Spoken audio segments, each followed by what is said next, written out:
N'est-ce pas? Elle nous a préparé un sujet qui, j'allais dire Miss Univers, mais Miss Science avec Miss... Math.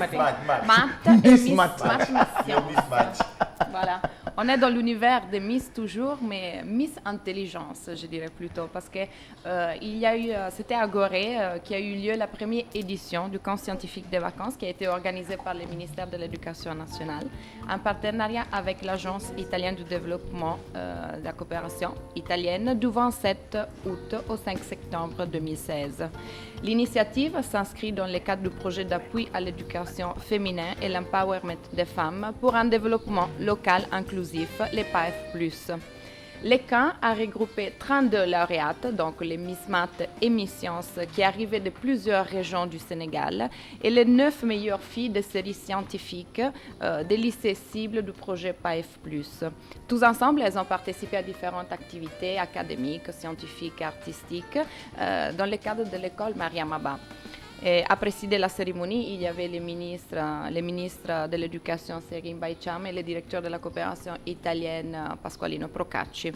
Depuis l'année 2000, quand même, le gouvernement du Sénégal s'est engagé à mettre en œuvre les objectifs de l'éducation pour tous, en particulier celui relatif à l'égalité des sexes dans l'accès à l'instruction. Mais malheureusement, même si beaucoup d'efforts ont été faits, en 2015, seulement les 26,5% des filles se sont inscrites dans les séries scientifiques en seconde. D'où l'idée de l'organisation d'un camp scientifique de vacances pour les renforcement des filles dans les disciplines scientifiques. Les objectifs, c'est améliorer les connaissances des filles en sciences, développer chez ces jeunes filles un leadership, permettre de transformer leurs connaissances scientifiques surtout en compétences, donc les mettre en pratique, promouvoir l'enseignement des sciences au niveau des établissements sénégalais et produire des outils de sensibilisation pour la promotion des sciences. Avec l'aide de la régie, on peut voir les petits reportages que j'ai tournés lors de la cérémonie de clôture de ce camp scientifique. La première édition du camp scientifique des vacances, organisée par le ministère de l'Éducation nationale en partenariat avec l'Agence italienne pour la coopération au développement, s'est tenue à Gorée du 27 août au 5 septembre 2016. L'initiative s'inscrit dans le cadre du projet d'appui à l'éducation féminine et l'empowerment des femmes pour un développement local inclusif PAF+. Le camp a regroupé les 32 lauréates, Miss Math et Miss Science, et les meilleures 9 jeunes filles des filières scientifiques des lycées cibles du projet PAF+. Tout ensemble, elles ont participé à différentes activités académiques, scientifiques et artistiques. Elles ont participé à une formation en leadership transformationnel dans un lieu d'excellence comme l'école Mariam Abba. A présidé la cérémonie de clôture, le ministre de l'Éducation nationale, Serim Baycham, et le directeur de l'Agence italienne pour la coopération au développement au Sénégal, Pasqualino Procacci. Objectif du programme PAF+, promouvoir l'égalité et la parité entre les hommes et les femmes dans l'instruction primaire et secondaire. Je voudrais rappeler à l'ensemble des acteurs impliqués dans le secteur de l'éducation l'importance capitale de l'éducation féminine pour le développement durable du Sénégal. La fille scolarisée, en fait, est en mesure de devenir une femme capable d'exercer et de faire respecter ses droits et ceux de ses proches, ainsi que de s'acquitter de ses devoirs et de contribuer de façon active à la construction d'une société démocratique fondée sur la paix, inclusive et moderne. Je vais entrer ici en étant des filles peut-être scientifiques, mais je crois que vous sortez de là en étant des filles multidimensionnelles. Les gens se focalisent sur les mouvements d'humeur, sur les grèves, sur les débrayages, alors que de formidables choses sont en train d'être réalisées. Comme disait le prix Nobel de médecine Rita Levi-Montalcini, le futur de la planète dépend de la possibilité de donner à toutes les femmes l'accès à l'instruction et au leadership. Je m'appelle Aïssatou Kamara, élève au lycée Massereba, Miss Math de l'Académie de Kédougou. Je m'appelle Anito Diop, élève au lycée d'excellence privé Cheikh Abdou Fall, Miss Mathématiques de l'IADT. Je m'appelle Ramatou Dia, Miss Math de l'Académie de Massa. Je m'appelle Diane Diop, élève au lycée Camp-Marchand de Rufisque.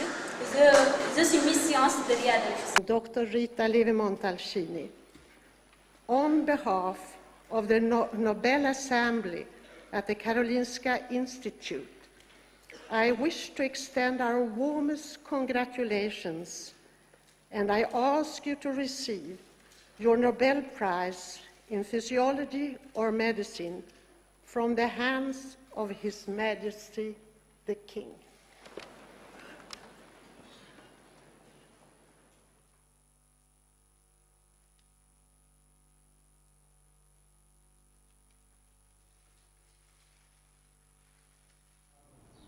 Voilà, donc partager xam-xam ak ay xale yu jigéen au lieu ñuy def ay concours de beauté plutôt wane seen xam-xam ci wàllu science. Donc on les appelle des Miss Science et des Miss Math. Voilà, des Miss Science et des Miss Math, comme on a vu un prix Nobel de médecine, c'était une neurologue italienne qui s'appelait Rita Levi-Montalcini. Elle a dit, et je l'avais dit tout au début de l'émission, que les femmes qui ont changé le monde n'ont eu besoin de montrer rien sauf leur intelligence. Donc voilà, lors de cette camp scientifique, j'ai vu quand même pas mal de jeunes filles, même très jeunes, qui nous ont montré combien elles peuvent être intelligentes et comment elles peuvent exploiter cette intelligence, surtout dans les filières de sciences. Parce que souvent, il y a un peu cette idée que les filières de sciences, c'est plutôt concernant les garçons. Mais aujourd'hui, on voit de plus en plus de jeunes filles qui décident de s'inscrire dans des filières scientifiques et de penser de devenir des femmes de sciences dans leur futur. D'ailleurs, les samedis, avant la cérémonie de clôture qui s'est tenue le lundi, elles ont rencontré pas mal de femmes sénégalaises qu'elles ont construit de très grandes carrières dans les milieux de maths plutôt que de la physique, voilà, et que voilà, elles sont en train de développer des carrières très importantes dans le milieu des sciences. C'est vrai que en 2015, selon les statistiques, scolariser une fille reste encore une problématique au Sénégal, parce qu'il y a pas mal d'obstacles à l'éducation des filles qui croisent beaucoup de facteurs socio-économiques et culturels.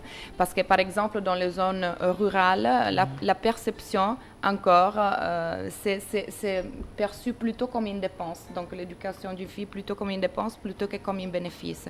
Et à la femme éduquée, souvent, il y a la préférence pour l'image plus connue de la femme, centrée sur sa capacité à gérer les travaux domestiques, à trouver un mari, etc.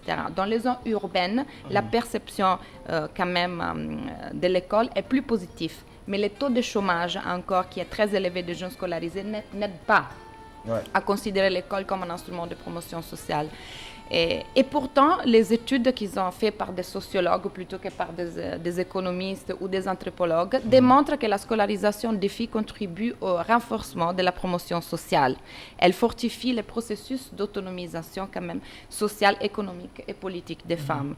Et c'est dans cette direction qu'ont travaillé le ministère de l'Éducation nationale en partenariat avec l'Agence italienne pour la coopération au développement et surtout dans le cadre du projet d'appui à l'éducation féminine et l'empowerment des femmes pour un développement local inclusif PAEF+, pour promouvoir l'égalité d'accès à l'instruction entre les hommes et les femmes grâce à l'élimination des disparités dans l'accès à l'enseignement primaire et secondaire. Et ça s'inscrit dans la continuation d'un projet, les PAEF, qui avait été fait entre le 2010 et le 2013.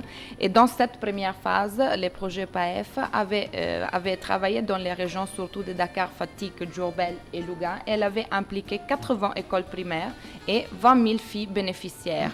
Bénéficiaires de quoi ? En fait, ce qui était réalisé, c'était la création d'une cellule GER dans chaque école, des cours de rattrapage en mathématiques et en français, l'achat de fournitures et d'uniformes pour plus de 40 000 enfants, et la révision des manuels scolaires pour éliminer les stéréotypes de genre, ça c'est très important, et l'appui à l'autonomisation économique des femmes appartenant aux associations des mères des écoles concernées. Ça c'est important, donc ce travail qui a été fait. Et le camp scientifique a été un peu le sommet de tout ce travail, où on a vu comment c'est important, motiver et surtout aussi médiatiser ces événements, comme le ministre de l'Éducation nationale l'a bien dit lors de son intervention. Il a dit souvent, on se focalise... Est-ce que chronomètre Kiara depuis quand il a commencé di wax moom kese yéen a ngi compter. Vas-y. D'accord, ok. 2600 minutes. Parfait. Oui, ok. D'accord, on continue. C'est mon côté griot, qu'est-ce que tu peux faire? Non, c'est que le monsieur ministre, il a dit, c'est très important. Souvent, oui. voilà, on se focalise sur les choses négatives. Quand il y a des choses extraordinaires qui sont en train de se faire dans ce pays, dans une vision de l'excellence. Donc, je pense que ces jeunes filles sont un peu... C'est des filles. C'est des filles et c'est important. Bon, l'instruction en général, c'est important, soit pour les garçons, soit pour les filles. Parce que quand on est instruite, on peut avoir un certain esprit critique, comprendre ce qui se passe, on peut juger ce qui est mieux pour nous, ce qui est mieux pour les autres, et donc ça nous donne les bases pour pouvoir vraiment s'améliorer dans le futur. Et je veux aussi dire que je citais Rita Levi-Montalcini, la neurologue italienne, qu'elle a créé en 1992 une onlus qui aide justement, qui favorise l'éducation des filles, donc qui permet aux filles qui n'ont pas les moyens de pouvoir continuer leurs études. Pour les gens qui sont intéressés, ils peuvent voir le site internet ritalevimontalcini.org. D'ailleurs, ils sont intervenus aussi ici à Hambourg. Ouais. Et par contre, pour les jeunes qui veulent savoir c'est qui ces femmes scientistes du monde, je vous donne 2 articles sur Teranga Web.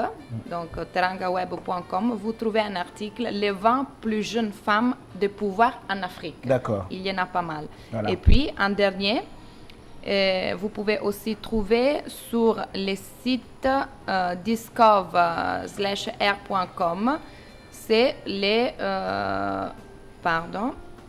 c'est les 10 femmes scientifiques qui vont compter en même temps, en la 2015. batterie de la caméra qui te filme, regarde. Non, mais ça filme parce que je suis belle, donc ça pulse. Batterie caméra bi mu ngi fay, d'accord.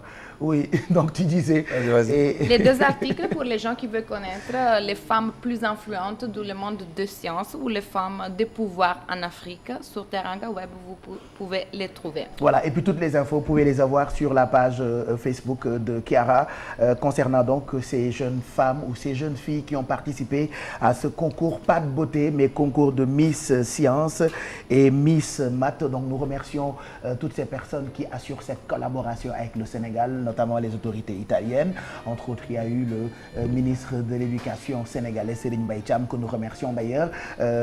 Sànq rek ñu ngi koy wax, bientôt c'est la rentrée des classes. Donc je pense que initiative yi ça peut toujours servir suñu xale yi nga xamante ni bëgg nañu ñoom itam ñu nekk ay prix Nobel de la paix, comme l'italienne qu'il était et qui a sa fondation ici au Sénégal à Mbour. Elle est décédée. Exactement. Elle est décédée malheureusement. Oui, mais ses activités, elles continuent très bien dans pas mal de pays africains. Et ce qui est bien, comme elle le disait toujours, il faut toujours travailler sur l'éducation, sur l'instruction et penser pas seulement à soi-même, mais penser aussi aux autres. Parce que le jour qu'on va mourir, ce qui va rester de nous, c'est le message qu'on a laissé ici. C'est sûr, il faut laisser des traces. Merci beaucoup, Chiara.